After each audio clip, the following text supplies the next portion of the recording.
Bom dia, boa tarde, boa noite, sejam todos muito bem-vindos aos estúdios do Gran Cursos Online. Eu sou o professor Laércio Carneiro, perito criminal, e é com muita alegria que mais uma vez, gente, atendendo aí ao pedido e ao convite da nossa coordenação de eventos, teremos mais um caso aí envolvendo medicina legal, envolvendo criminalística, envolvendo perícia criminal, que serve de contextualização para os seus estudos, para a sua prova, tá, gente? Lembrando que, se você está chegando aí agora, não deixe de dar o seu like, de inscrever-se no canal, curtir, compartilhar e ativar as notificações para a gente continuar estimulados a produzir esses conteúdos para vocês, tá? Galera, vão falando aí a cidade, o estado de onde vocês estão falando, que a gente gosta de saber. Boa noite, Clermana, tá aí o Gilson, o Edwin, o Anderson, como sempre, sejam todos muito bem-vindos. A Ellen, Andréa Trindade, a Alessandra, Gilson, Clermana, um abraço a todos. Gente, vamos chamar o pessoal aí, né? Porque o pessoal tá atrasado, né? Um abraço para Fortaleza, Alessandra. Gente, hoje nós vamos trabalhar um caso aí famoso e emblemático, né? O caso Ioki, conhecido por esse nome em razão da vítima ter sido o empresário bilionário, né? Marcos Kitano Matsunaga, um dos herdeiros e donos da indústria Ioki de alimentos, né? Essa pipoquinha de micro-ondas que você adora. Se você não sabe, a empresa Ioki, só no ano de 2011, um ano antes do Marcos ser assassinado pela Elise, a empresa foi vendida em 2012 por 2 bilhões. O faturamento dela em 2011 foi de mais de 1 bilhão, tá? Graças a essa pipoquinha de micro-ondas que você adora aí, tá, gente? E é um caso, assim, emblemático para a investigação criminal, para a perícia criminal, para a medicina legal. Muito interessante, tá, gente? E aí, a proposta do quadro, para quem está chegando agora, né? É trabalhar as matérias de medicina legal, criminalística de forma lúdica para ajudar você no concurso, beleza?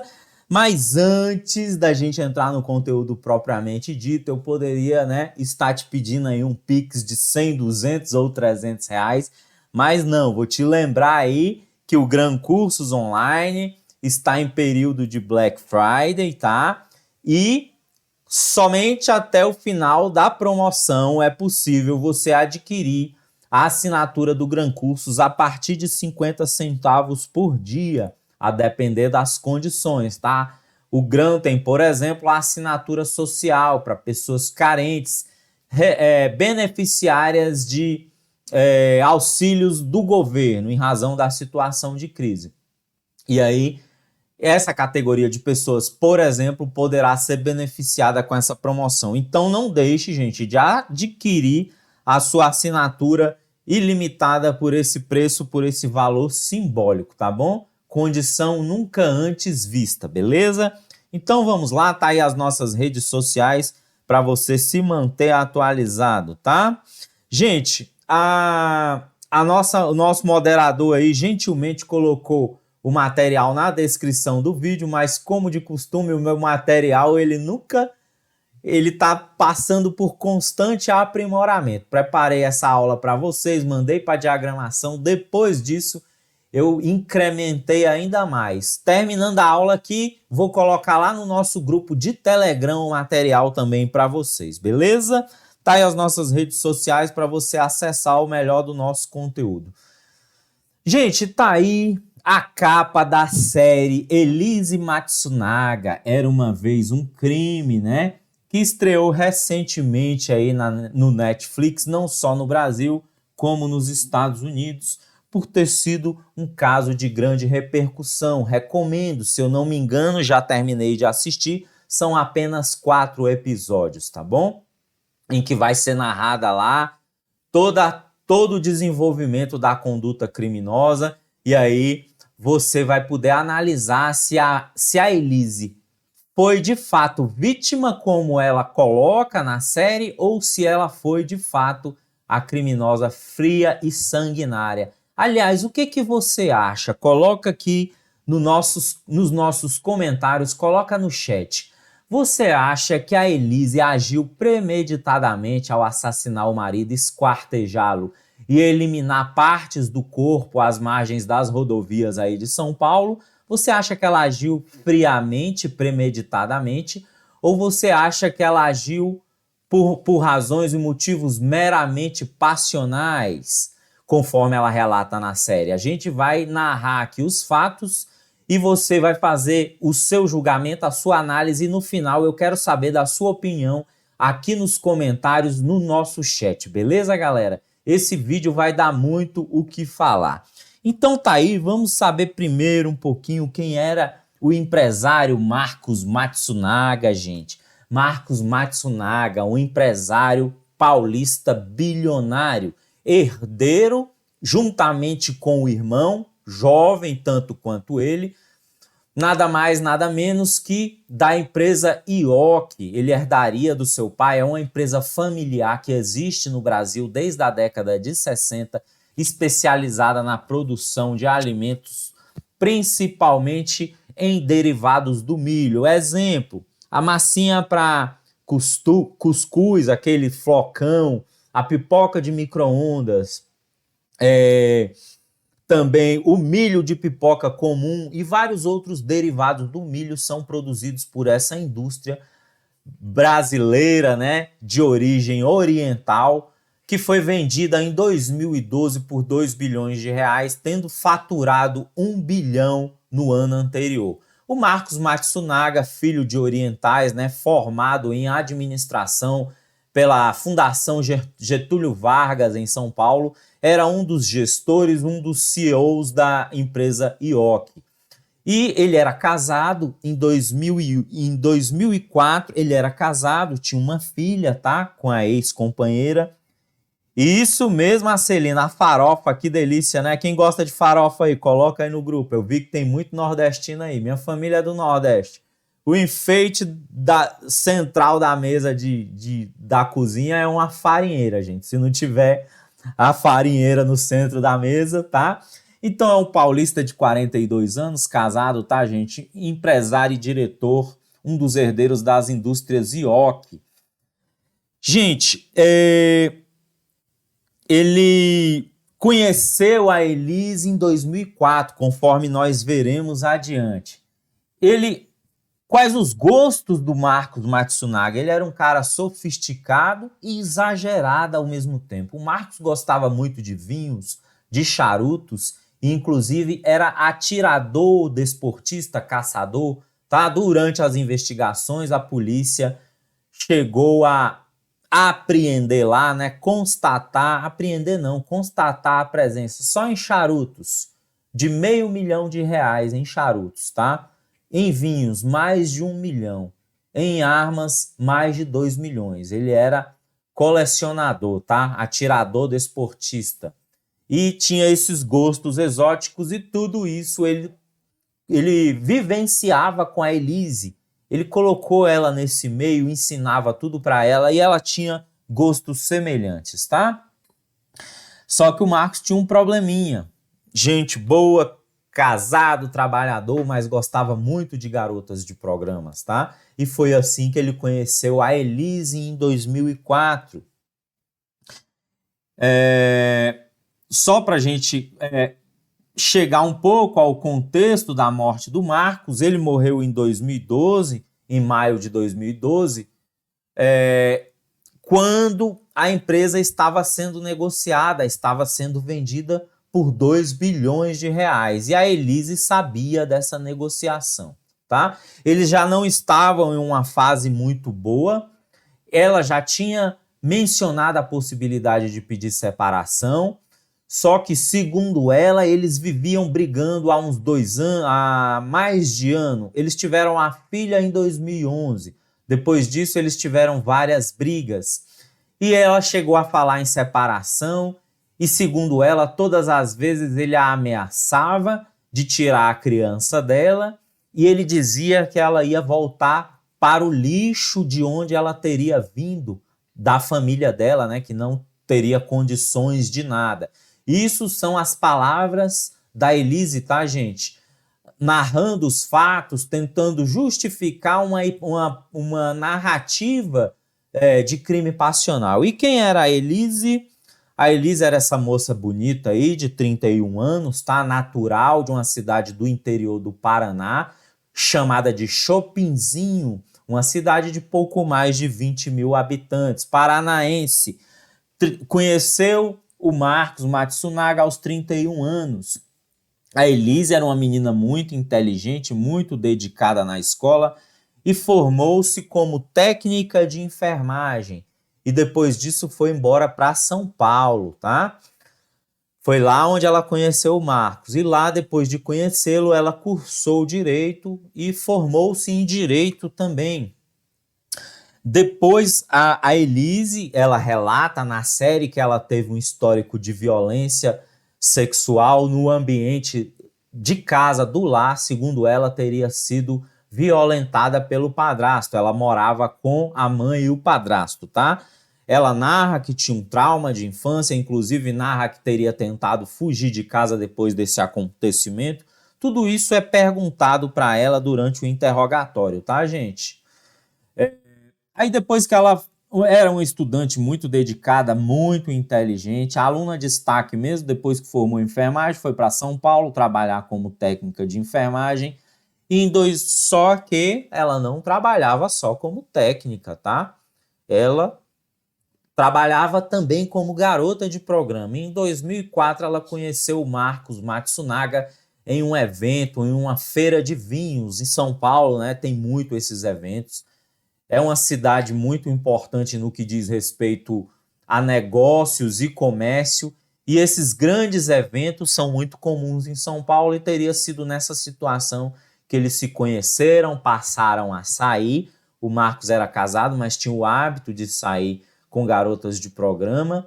A Elise, ela oferecia os serviços dela em um site especializado. Depois que eles começaram a sair e a se gostar, o Marcos começou a negociar com ela a saída dessa profissão e começou a sustentá-la. Comprou um apartamento, colocou ela para morar, pagava um salário fixo, uma remuneração, ajuda de custo fixa para ela, deu um carro para ela e aí ela passou a ter todas as boas condições de vida.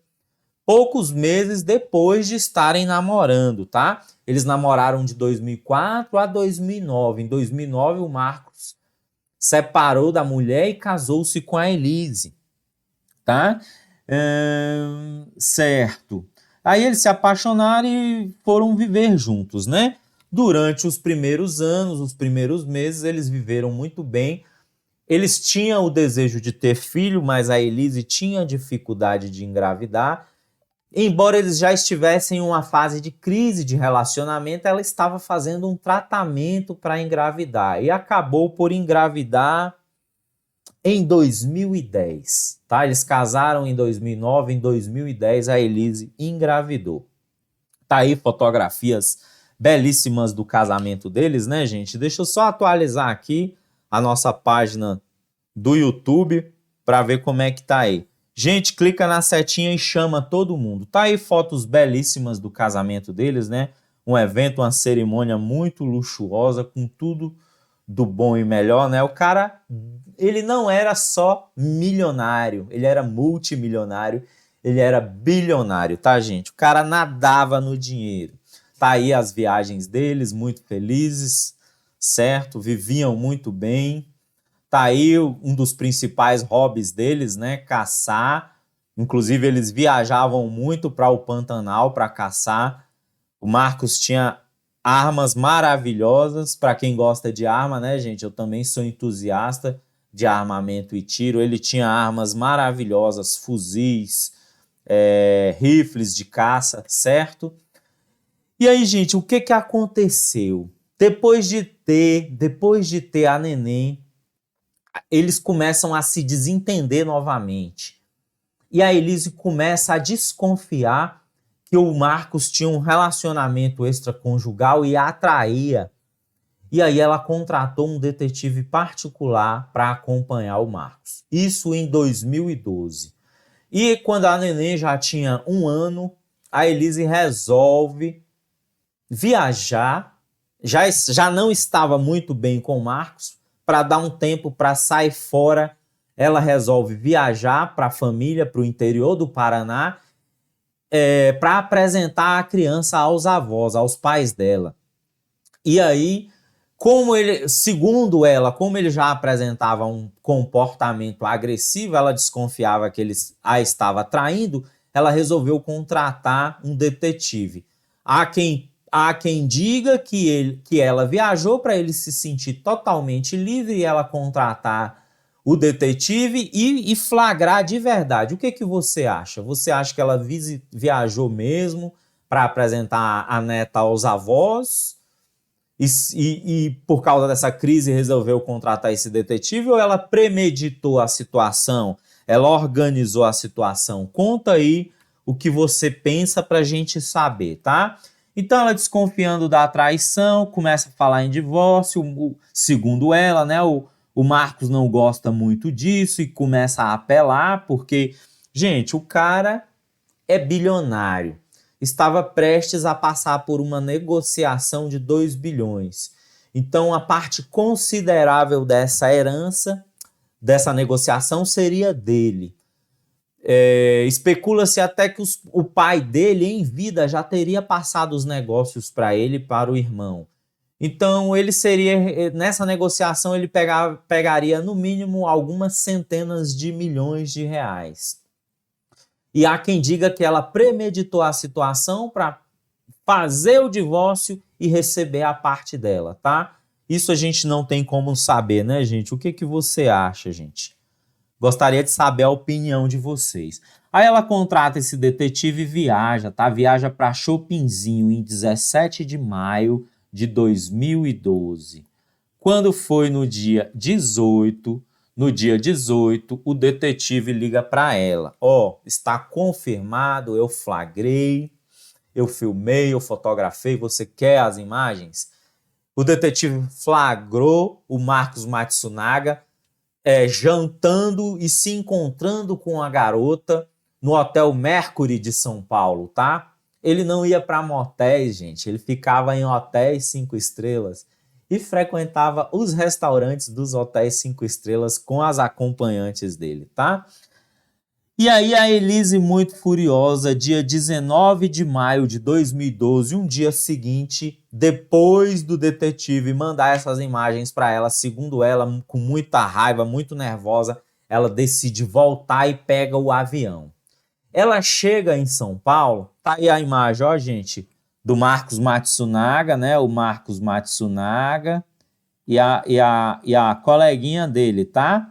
Que depois descobriu-se que também era garota de programa. Ingenuidade da Elise, né? Saber que ela o conheceu nessa profissão, ele sendo cliente dela, ingenuidade dela não passar pela cabeça dela que não haveria a possibilidade de provar do mesmo veneno no futuro. Essa moça depois prestou depoimento e ficou esclarecido que ela também era profissional, assim como a Elise, tá? Mas ela não tem nada a ver com a história, tá, gente? Ela só prestava um serviço. Dia 19 de maio de 2012, Marcos Matsunaga busca Elise, a babá e a criança no aeroporto. Vão para casa, dispensa a babá, Marcos Matsunaga, a bebê e a esposa vão para o apartamento. E isso por volta de 18h30 do dia 19 de maio de 2012. Por volta de 1 hora depois, Marcos Matsunaga, conforme mostrado na fotografia aí, pega o elevador e desce, tá, gente? Desce do prédio. Gente, eles moravam em um triplex ou quadriplex. Eram 2 duplex juntos em um bairro nobre de São Paulo. A perícia teve grande dificuldade para examinar o apartamento com o teste de luminol, tá? Para buscar manchas de sangue latentes. Nós vamos falar do luminol daqui a pouco. E aí, gente, por volta de 19h30, o Marcos Matsunaga desce, pega uma pizza e sobe novamente. Esse foi o último momento que ele foi visto com vida. 19h30 do dia 19 de maio de 2012. Em vésperas de negociação da transação bilionária da empresa IOC, tá? Que seria vendida para o grupo americano Mills, certo? E aí o Marcos não é mais visto. Dias depois, a Elise noticia à polícia que o Marcos estaria desaparecido.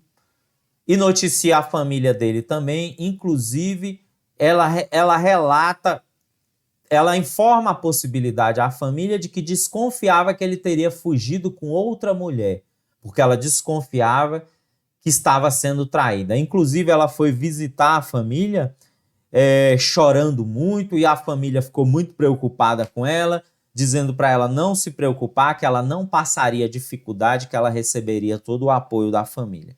E a polícia começou a desconfiar muito dessa história. E aí começou a investigar a Elise, foi no prédio, buscou as imagens do sistema de segurança do prédio nos dias seguintes, né? E depois do Marcos ter sido visto no dia anterior, vivo, nas mesmas câmeras desse elevador, a Elise foi vista descendo o elevador no dia seguinte, dia 20/5, por volta de 11h30, com pelo menos 3 malas. Tá aí as malas, tá, gente? Aí a polícia já começou a desconfiar. Uai, o cara entrou no dia anterior e não saiu mais. Ninguém viu ele sair. Cadê ele? Já começou a desconfiar de uma hipótese dela ter levado ele na mala, e de fato foi o que ocorreu. E isso ficou sendo investigado. Nos dias seguintes, a populares começaram a encontrar nas imediações da Grande São Paulo, mais especificamente próximo à cidade de Cotia, às margens das rodovias, sacos plásticos azuis com pedaços de uma pessoa dentro. E ela foi espalhando esses pedaços em regiões diferentes, afastadas. E aí, né, gente, perícia, autoridade policial toma conhecimento, né? Isola e preserva o local do crime. Artigo 6º do CPP. Pede o exame pericial de local, requisita a perícia e requisita a remoção dos fragmentos humanos que vão para o Instituto Médico Legal. E lá esses fragmentos humanos passam por perícia, por necrópsia.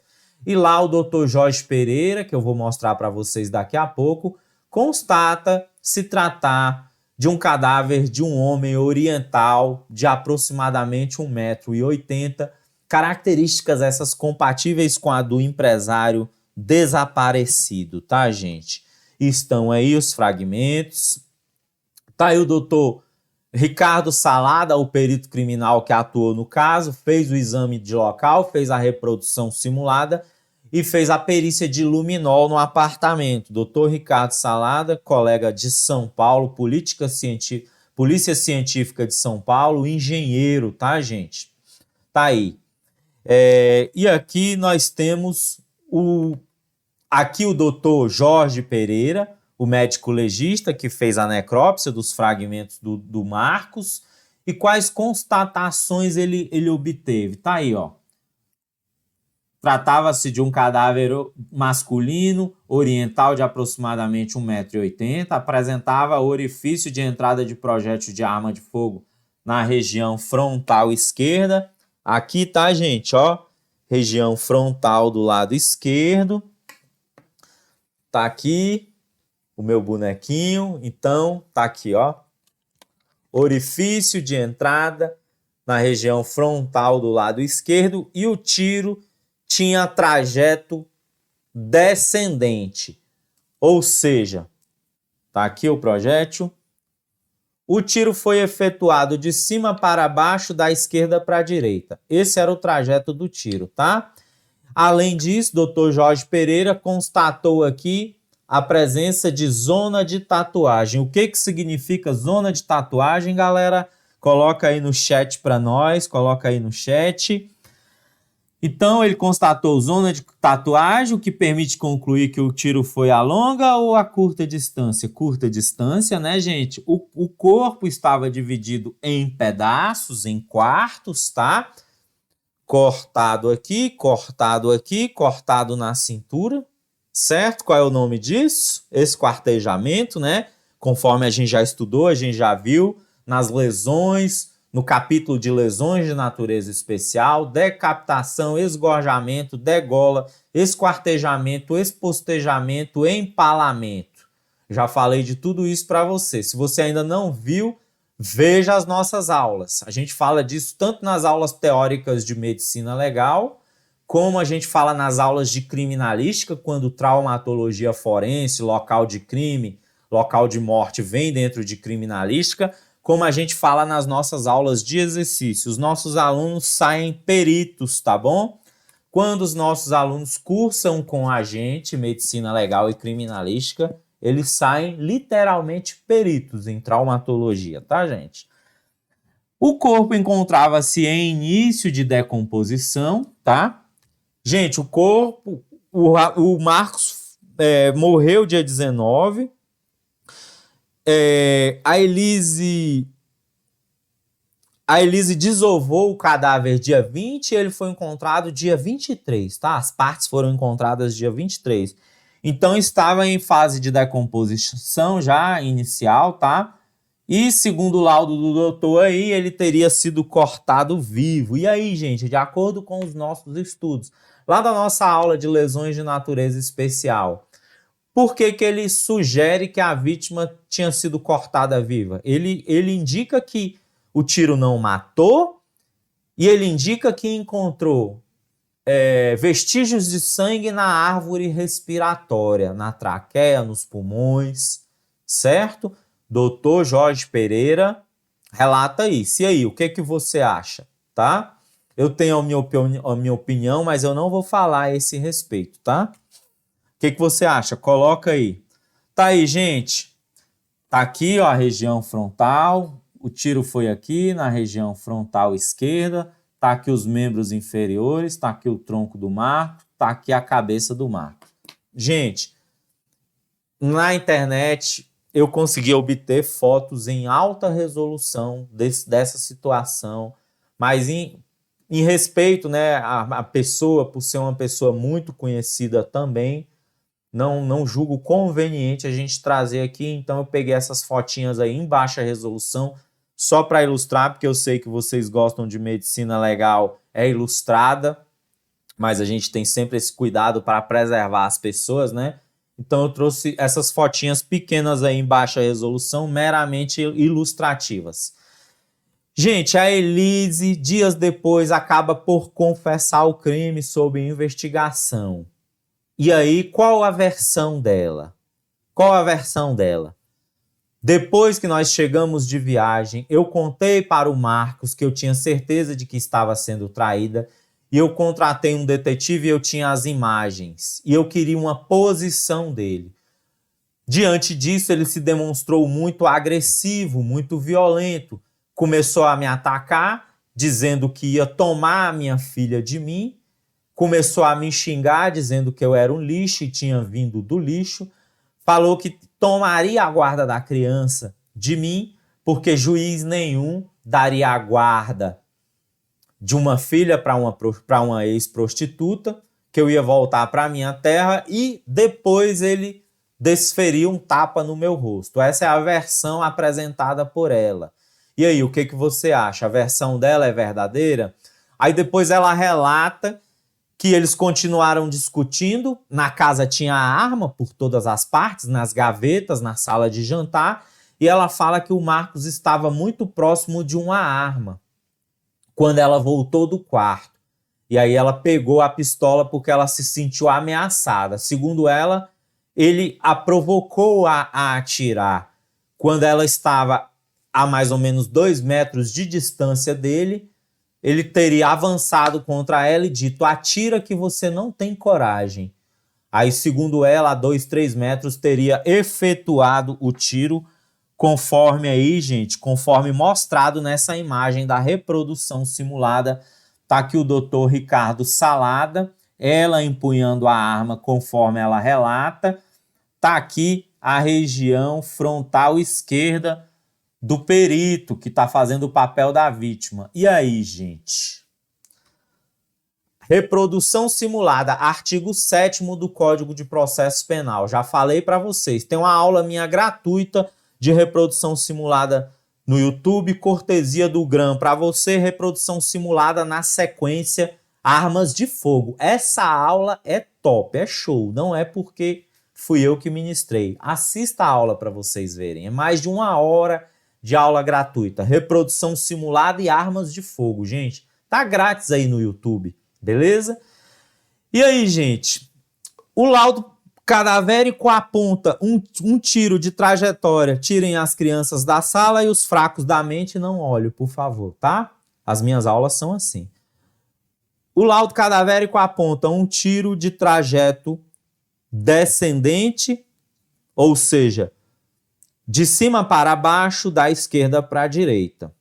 Fisicamente, a versão que a Elise está narrando, fisicamente, gente, o conhecimento físico intuitivo que você tem do 2º grau, o que a Elise narra é compatível com os achados médico-legais? A trajetória do tiro e o trajeto que ela narra são compatíveis com o trajeto do projétil no interior do crânio da vítima? Marcos tinha 1,80 m, aproximadamente. A Elise, 1,55 m, aproximadamente. Gente, fisicamente, isso daqui é incompatível, tá bom? O relato dela não tem coerência científica nenhuma, certo? Aí, outro momento da reprodução simulada, tá aí, quando a Elise relata que depois de atirar nele próximo à sala de jantar, ela decide arrastar o corpo para o quarto de visitas, quarto de empregado, tá? Para esconder o corpo. Isso daí já é compatível.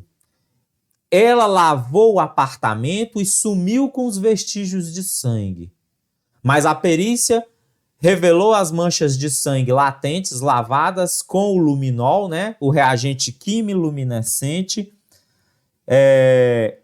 que revela manchas de sangue lavadas, que dá aquela luz azul e a gente vai lá e fotografa. Não deu tempo de eu colocar uma foto aqui para vocês, tá? Agora aí já é compatível. Apesar dela ter lavado o apartamento, onde ela relata que arrastou o Marcos, quando foi borrifado o luminol, ficou o rastro azul quimiluminescente das manchas de sangue, tá? Isso daí já é compatível com os achados técnicos científicos. Muito bem. Pessoal, tô gostando de ver a participação de vocês aí, ó. O Anderson falou, pela foto e pela imagem é impossível o relato dela, do trajeto e da trajetória do tiro. Ele deveria estar deitado ou no chão, isso mesmo, pela altura não é compatível. Tá aí quando ela chega com o corpo no quarto, aqui é a parte da reprodução simulada, onde ela participa informando o momento e os locais onde ela achou os pedaços. Gente, a perícia reproduz as condições da reprodução simulada o mais verossímil possível do crime, tá? O horário, os atores, as armas, as vítimas, as testemunhas. E o objetivo é confrontar versões para ver quais versões são compatíveis técnico-cientificamente. Eu vou completar 12 anos de polícia agora e já realizei várias reproduções simuladas. E é uma perícia, um exame muito útil para a gente acatar, aceitar algumas versões e excluir outras, tá bom? Porque a física dá essa possibilidade para nós. Tá aí o boneco que fez o papel do Marcos Matsunaga, um boneco de aproximadamente 1,80 m, com a massa corpórea aproximada do Marcos. Tá aí o perito, o doutor, que auxiliou na reprodução simulada. Tá aí, gente, o que se precisava esclarecer, tá? Tá aí, ó, versão da defesa da Matsunaga. O casal briga, o Matsunaga dá um tapa no rosto da Elise, segundo a Elise, né? A Elise mata o marido com um tiro na cabeça. E aí, gente, é compatível isso daqui? O tiro foi assim, ó. O tiro foi assim. Esse trajeto e trajetória não é compatível, tá? O corpo é arrastado até uma dependência de empregada e marcas de sangue são limpas. E aqui é usado o luminol, tá bom? Gente, eu não estou entendendo por que com tantos editais na praça aí, cobrando medicina legal e criminalística, esse evento aqui não tem 200, 300 pessoas, tá? Eu não estou entendendo a oportunidade que a galera perde de estudar e aprender de forma lúdica, né? De forma prática. Isso aqui é teoria e prática, tá? Mas não tem problema, porque não tem vaga para todo mundo mesmo, né? Só lamento para quem não está, e os que estão aqui estão aprendendo muito, eu tenho certeza, porque a gente se esforça para entregar o melhor, e se cair alguma questão desses assuntos na prova, vocês vão ganhar, tá? 10 horas depois do fato, segundo Elise, ela teria esquartejado o corpo. O que diz o laudo? Os laudos, né? A trajetória do tiro mostra que Matsunaga não estava em pé ao ser baleado e que coloca em dúvida a versão da Elise, diz ter sido agredida com um tapa. O laudo necroscópico diz que a causa da morte foi choque traumático, traumatismo craniano, traumatismo crânioencefálico provocado por PAF, tá bom? Associado à asfixia respiratória por sangue devido à decapitação, entrada de sangue na árvore respiratória. O documento afirma que o executivo da IOC ainda estava vivo quando teve braços e cabeça cortados por sua mulher. Gente, eu quero a opinião de vocês nisso daqui. Eu não vou dar a minha opinião sobre isso, porque a minha opinião tem peso. Mas eu queria saber a de vocês, tá? Porque eu sou técnico do profissional da área e todo mundo se conhece no Brasil inteiro. Eu quero a sua opinião sobre isso daí, tá? A gente, peritos, né? A gente se encontra nos congressos e aí não vou emitir minha opinião sobre isso, mas eu quero a opinião de vocês aí no chat, aí no grupo, beleza? Perguntas a serem esclarecidas. O crime foi passional ou premeditado? Gente, você acha que a Elise matou o Marcos Matsunaga no calor da emoção e uma discussão passional? E depois, por que ela fez isso com o corpo? Será que ela fez porque ela é má? Ou é porque ela era a única forma de se livrar do corpo? Mas por que ela fez isso e por que ela não chamou a polícia? Se for uma briga familiar, uma situação de agressão, de violência doméstica, em que ela se sentiu coagida e ameaçada, tá? Ou você acha que ela premeditou tudo isso, montou toda essa história para se separar, para pegar uma parte do dinheiro que ela teria direito por ser esposa da negociação? O que vocês acham, gente? Vamos lá. Onde está a faca do esquartejamento e as malas usadas para retirar partes do corpo? A arma do crime, a faca, não foi encontrada. A pistola, a Elise usou uma pistola Embel, calibre 380, se não me engano, uma pistola modelo MD2, presente que o Marcos tinha dado para ela, porque assim como ele tinha esse hobby, ele gostava de alimentar esse hobby nela, tá? A Elise teve ajuda para se livrar do corpo? E aí, você acha que ela teve ajuda ou você acha que ela se livrou do corpo sozinho? E o motoqueiro que viu a Elise descartar os fragmentos do corpo, tá? Cadê ele? O que ele fala? O que ele testemunha? São algumas perguntas. Um motoqueiro, um motociclista teria visto, tá, gente? Gente, e aí, diante dessa afirmativa do Dr. Jorge Pereira de que o corpo foi cortado vivo, a defesa de Elise pede exumação. O que é exumação, gente? Prevista no artigo 163 do Código de Processo Penal, é a retirada do corpo da sepultura para a realização de novos exames necroscópicos, para sanar a dúvida acerca da causa da morte e da identidade do morto. Dr. Jorge Pereira afirma de forma categórica que o Marcos Matsunaga foi cortado vivo e que teria vestígios de sangue na árvore respiratória. Isso tem uma repercussão na pena, a crueldade, tá? Isso qualifica o homicídio como um crime cruel. E isso tem uma repercussão na pena, pode aumentar a pena em 2, 3 anos, por exemplo. Certo? Isso faz muita diferença, tá, gente? Tá aí cenas do julgamento, a Elise chorando, emocionada. E aí, você acha que esse choro dela é verdadeiro ou não? Tá aqui a Elise, a doutora que realizou a defesa dela, advogada, muito boa por sinal, tá?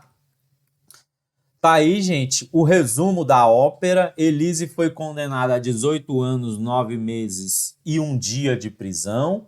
Ela foi condenada a 18 anos pelo homicídio qualificado e 1 ano e 2 meses e 1 dia pela ocultação do cadáver. 19 anos, 11 meses e 1 dia. Agora, em 2019, o STJ fez a revisão da pena da Elise e baixou a pena dela para 16 anos, porque a defesa dela é muito boa e está recorrendo em todas as instâncias. A Elise está presa desde 2012 e ela já está em liberdade condicional, tá bom?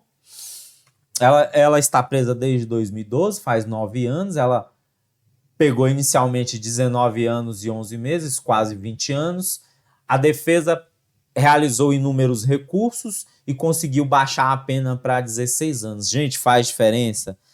Faz, gente, 4 anos a menos, né? Muita coisa, tá? 1 dia já é muita coisa na nossa vida. Imagine 4 anos, certo? E aí o caso virou livro. E aí, o livro está à venda no site do Magazine Luiza por R$ 64. Gente, perícias realizadas no caso. Anotei aqui para colocar nos slides para você, mas não deu tempo. Foi muito corrido. Perícias realizadas no caso. Esses dias eu estou de plantão vários dias, hoje eu tive vários problemas para resolver, então foi bem corrido. Primeira perícia, as imagens das câmeras, o exame de caracterização. O que as câmeras nos dizem? Imagens de áudio, as perícias de áudio e vídeo. A próxima perícia, dos restos mortais de Marcos Matsunaga. A perícia de causa da morte, a perícia médico-legal e a perícia de identificação. Quais métodos podem ter sido usados? Se as impressões digitais ainda estavam preservadas, o método datiloscópico.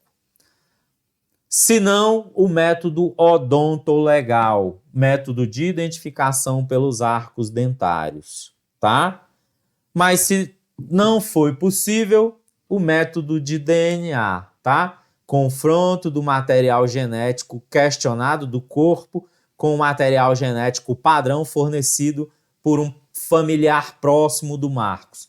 Gente, creio eu que foi possível esses 3 exames no corpo do Marcos. Ele foi encontrado 3, 4 dias após o óbito. Já estava em decomposição, mas com 3, 4 dias não se perdem as luvas, geralmente.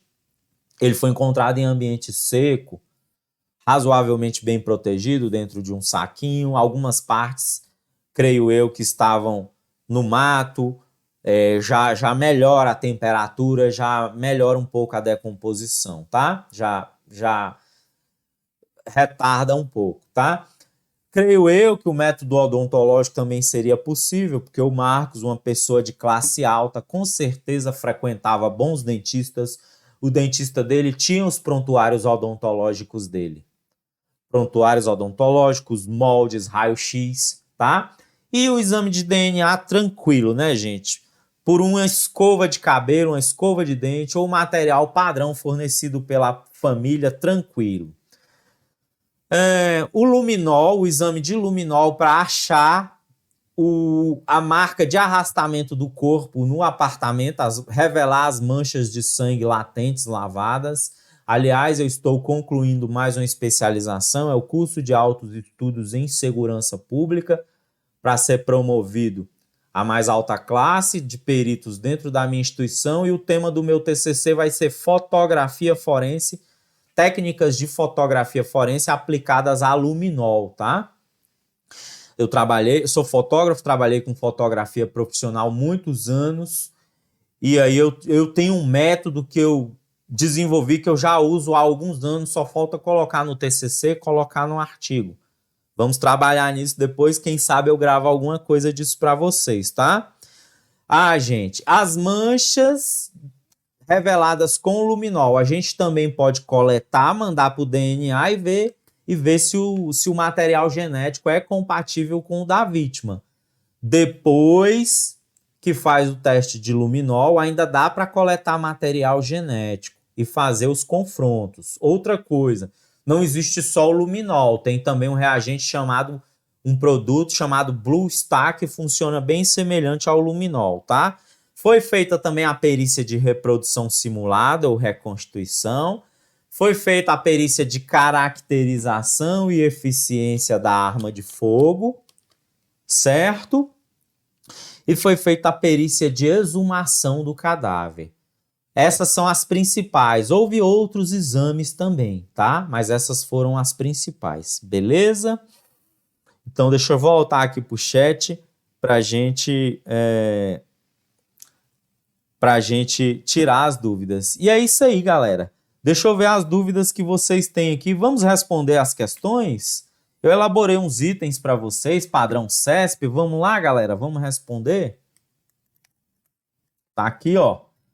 Elise Matsunaga, questão autoral nossa, saiu aqui antes da aula, tá? Elise Matsunaga, quando investigada, acabou por confessar, né, que matou o marido. Gente, ela confessou, e aí, ainda precisaria de perícia, gente? Ela confessou o crime, precisaria de perícia, de investigação, de prova testemunhal?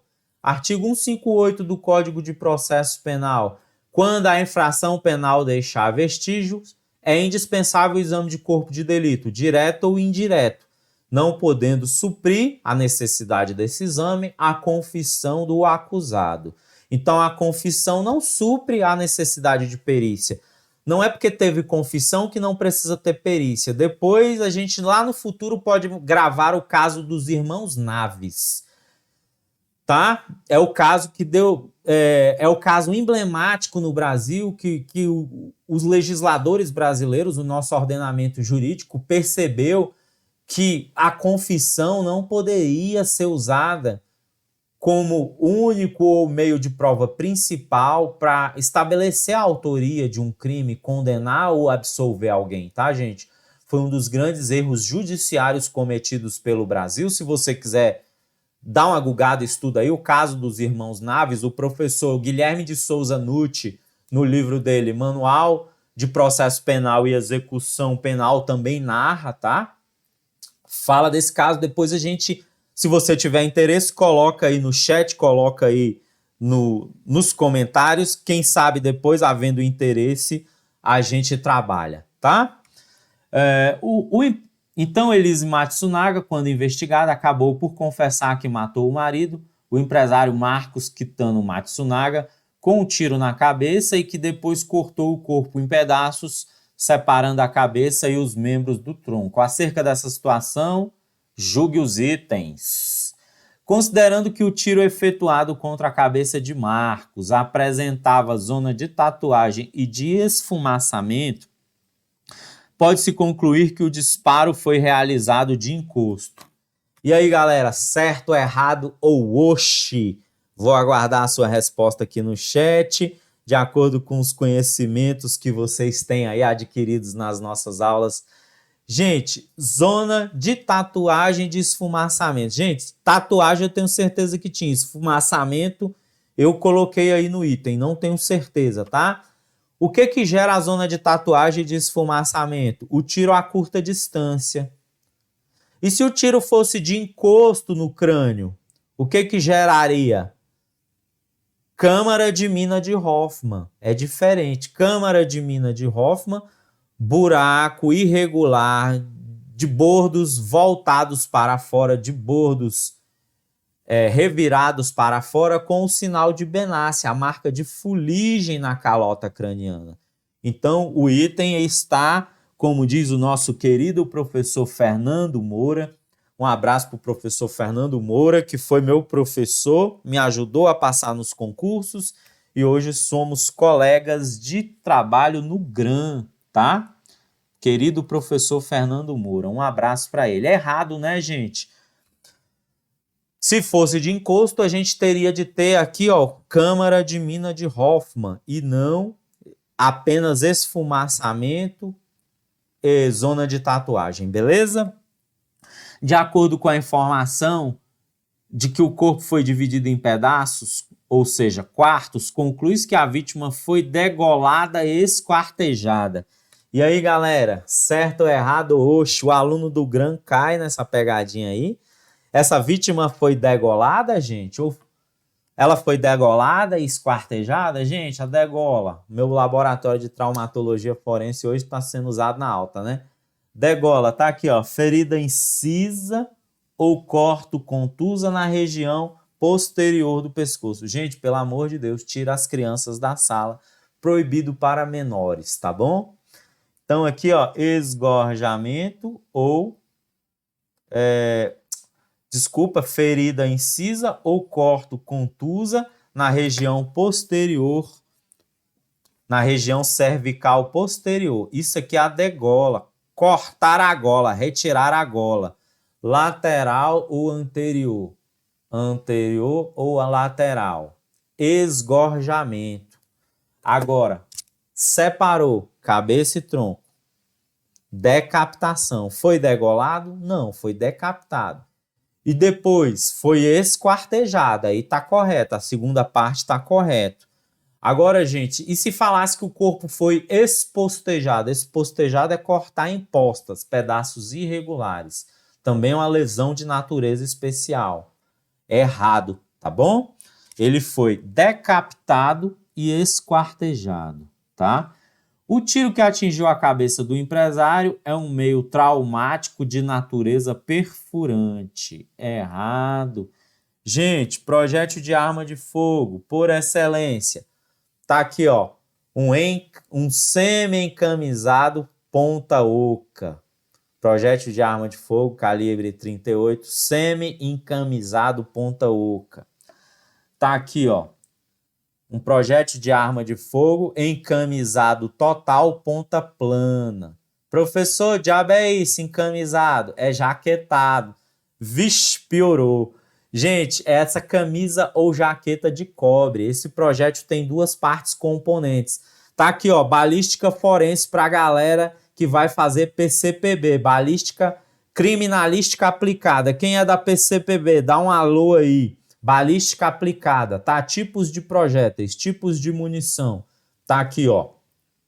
Projétil de arma de fogo em semi-encamisado ponta oca, o buraquinho aqui, tá? Isso aqui é popularmente conhecido como a dum-dum, né? Meu pai e meu avô chamava de dum-dum, tá?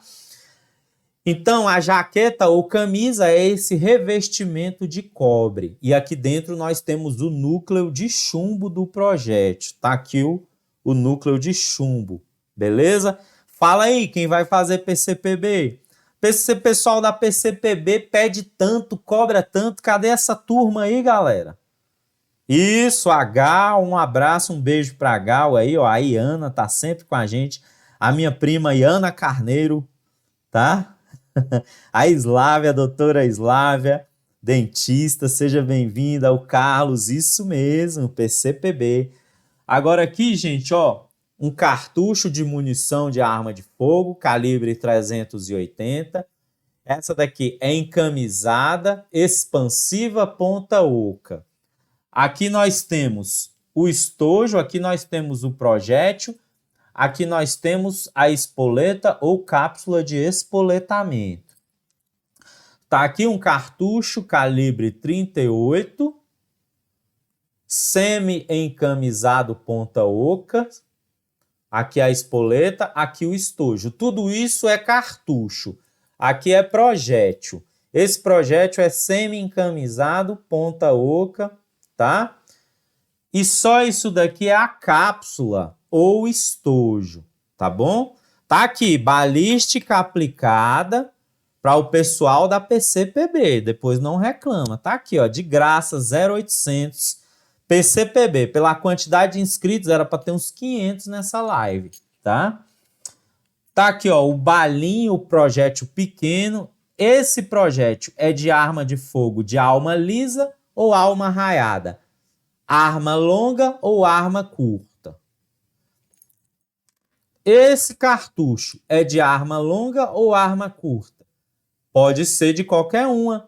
Pode ser de um revólver e pode ser de uma carabina. Pode ser de um revólver calibre 38 e pode ser de uma carabina calibre 38.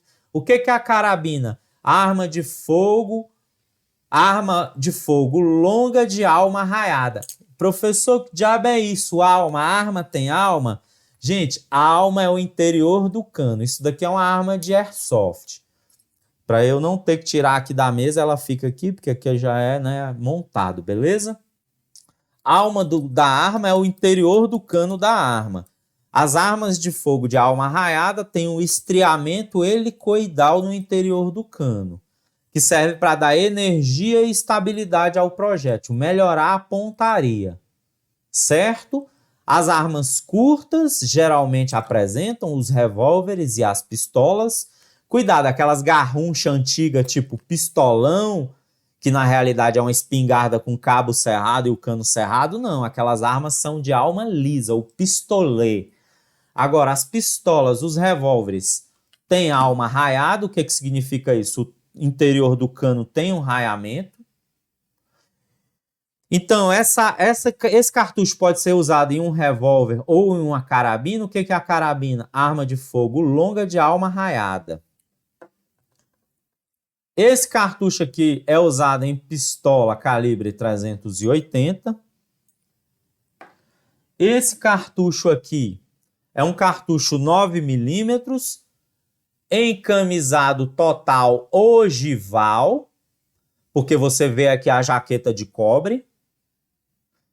Esse cartucho é compatível. Pessoal da PCMG, um beijo, um abraço para a turma da PCMG.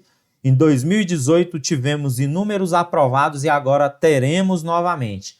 Não só na PCMG, como na PCPB, como na PCRJ e na PCMS. São 4. São esses 4 que a gente está trabalhando agora. Tá aqui, ó, um cartucho calibre 9mm, munição encamisada total ogival. Esse é compatível com arma de fogo curta, tipo pistola calibre 9mm, e é compatível com arma de fogo tipo carabina, arma de fogo longa tipo carabina calibre 9mm. Beleza? Galera, agora tá aqui um detalhe que só os peritos sabem. Eu não vou comentar, tá, Evância? Essa afirmação do doutor Jorge Pereira. Esse cartucho aqui, ele atira, esse cartucho 380, ele pode atirar em uma pistola 9mm. Só que tem um problema. Ela não vai ciclar perfeitamente. Por quê? Olha o cartucho 9mm, olha o tamanho dele. Ele tem mais pólvora, ele tem mais grains de pólvora. Ele tem mais energia para ciclar o ferrolho. Se você acionar esse cartucho 380 numa pistola 9mm, pode atirar? Pode. Só que olha a diferença do tamanho dos cartuchos. A quantidade de grains de pólvora é bem menor. Tá aqui, ó, vou colocar um cartucho alinhado ao outro. A quantidade de grains de pólvora é bem menor. E aí pode não ciclar bem a arma, tá? O mecanismo pode não funcionar bem. Beleza? Não posso comentar, Thaís. Agora tá aqui, ó, um cartucho .40, encamisado total ponta plana, compatível com pistola, arma de fogo curta de alma raiada calibre .40 SIW, Smith Wesson, ou compatível com arma de fogo longa tipo carabina .40. revisão de balística aplicada para PCPB. E já serve para o curso de formação de vocês, beleza? Quem vai estar no curso de formação? Fala aí, eu no chat. Quem vai estar no curso de formação da PCPB, da PCMG, da PCRJ, da PCMS, da PCSP? O pessoal do IGPSC aí, um abraço para os futuros peritos agentes, tá, do IGPSC. Então, galera, tá aí a revisão. Aqui, ó, balins entram no cartucho de munição de arma de fogo longa de alma lisa. Tá aqui, ó, o estojo, tirei a espoleta, tá só aqui, ó, o estojo de polímero de uma espingarda calibre 32. Esses chumbinhos vão aqui dentro, aqui vai a espoleta e a pólvora, e uma bucha. Então, esses balins são os múltiplos projéteis desse tipo de cartucho. Tá aqui um projétil tipo balote, compatível com cartucho de munição de arma de fogo longa de alma lisa. É o balote a exemplo da espingarda calibre 12. Tá bom? Balote de chumbo esférico. Tá aqui o balote compatível com arma de fogo de calibre 12, arma longa de alma lisa. O cano é liso. Então, o cano liso não tem microestriamento helicoidal. Não proporciona o giro ao projétil que dá energia e estabilidade. Esse tipo de arma não é para atirar de distâncias muito longas, como as armas de fogo longas de alma raiada. A exemplo do rifle, do fuzil e da carabina. Isso daqui é arma de defesa e de caça de curta distância. Calibre 12, calibre 16, calibre 20, calibre 28, calibre 32, calibre 38. Beleza, galera? Revisão de balística aplicada tá aqui, ó. Não tô tirando nada da minha cabeça. Antes de pensar, de questionar alguma coisa, tá tudo aqui, beleza? Não tô tirando nada da minha cabeça. Tira da melhor literatura nacional e internacional. E isso, Gabriel tá aguardando o concurso da gloriosa Polícia Técnico-Científica de Goiás, a instituição que eu sirvo com muito orgulho e honra, tá, gente? Galera, vamos finalizar a aula aí, porque eu já extrapolei o meu tempo. Para se ter certeza que o cadáver se tratava do corpo do empresário, certamente a polícia usou a técnica de identificação por reconhecimento. E aí, galera, certo ou errado? Oxe, errado. Reconhecimento não é identificação, não é método técnico-científico. Métodos de identificação, método datiloscópico, método odontolegal, método de DNA, palatoscopia, queiloscopia, que é o desenho dos lábios, são pouco usados no Brasil, mas a literatura admite como métodos confiáveis. O que é método de identificação? É aquele que permite chegar à identificação de forma inequívoca. Tem que atender quais princípios, quais requisitos ou quais fundamentos? Perenidade, imutabilidade, unicidade, praticabilidade e classificabilidade. Perenidade é uma característica duradoura. As nossas impressões digitais se formam algumas semanas no útero da nossa mãe e duram vários dias depois da morte e da decomposição. Perenidade, imutabilidade, ao longo da vida não muda. Tá? Unicidade é um sinal único em cada um de nós. Não existe ninguém que tenha impressões digitais iguais às suas. Professor, e o meu irmão gêmeo univitelino? Questão de prova. O seu irmão gêmeo univitelino tem DNA idêntico ao seu, mas a impressão papilar dele é diferente. Ó. Esse desenho aqui, ó, que a câmera não está focando, é diferente. Aqui nós podemos ter o arco, o delta, o verticilo, a presilha interna ou a presilha externa. Você vai revisar em casa os tipos fundamentais de impressões digitais. E se eu tiver algumas doenças, tá aqui, ó, papiloscopia forense, para Polícia Civil da Paraíba, perito criminal, área geral, tá? Métodos de identificação. Você vai revisar os tipos fundamentais, arco, verticilo, presílio interno e presílio externa. E os tipos especiais, polidactilia, o camaradinha que tem mais de 5 dedos.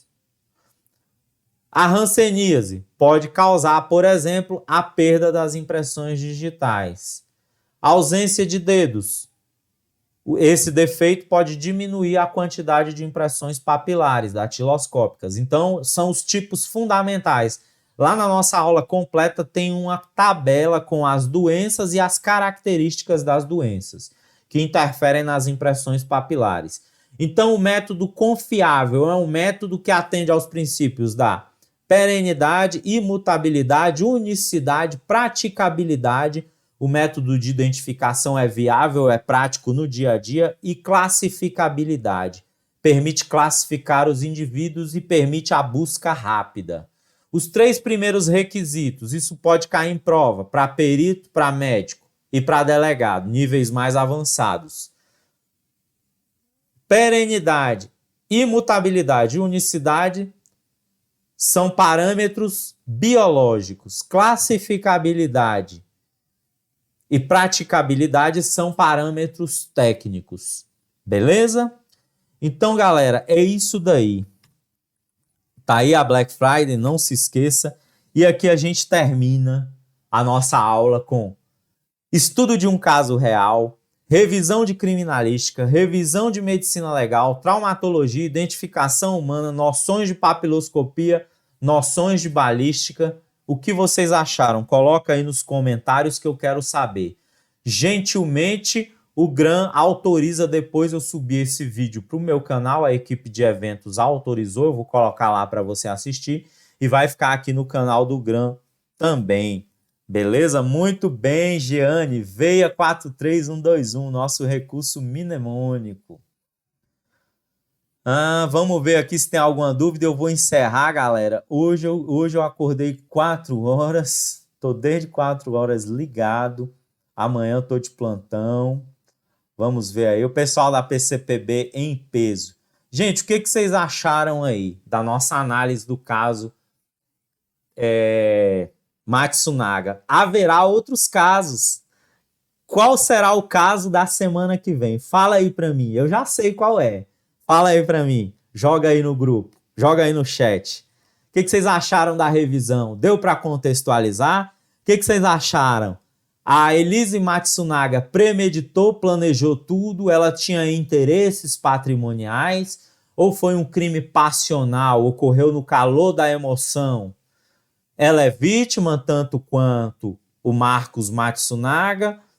Ou ela é menos vítima, mas é vítima também? Você achou a pena razoável e justa? Você achou certo? Ela foi condenada pelo tribunal do júri. Quem condena ou absolve é o tribunal do júri. O juiz só calcula a pena, só faz a dosimetria. A exemplo da nossa professora do GRAM, professora doutora Geilza, tá? Ela faz isso.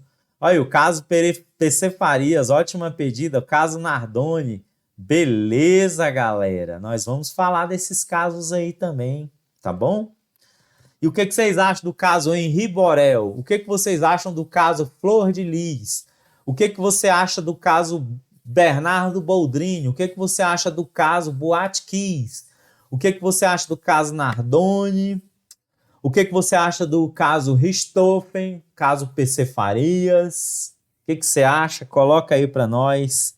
Então é isso aí, gente. Agradecendo a vocês a presença, agradecendo ao GRAM pelo incentivo desse quadro, pelo convite. É um desafio, dá trabalho, mas é bom, é prazeroso.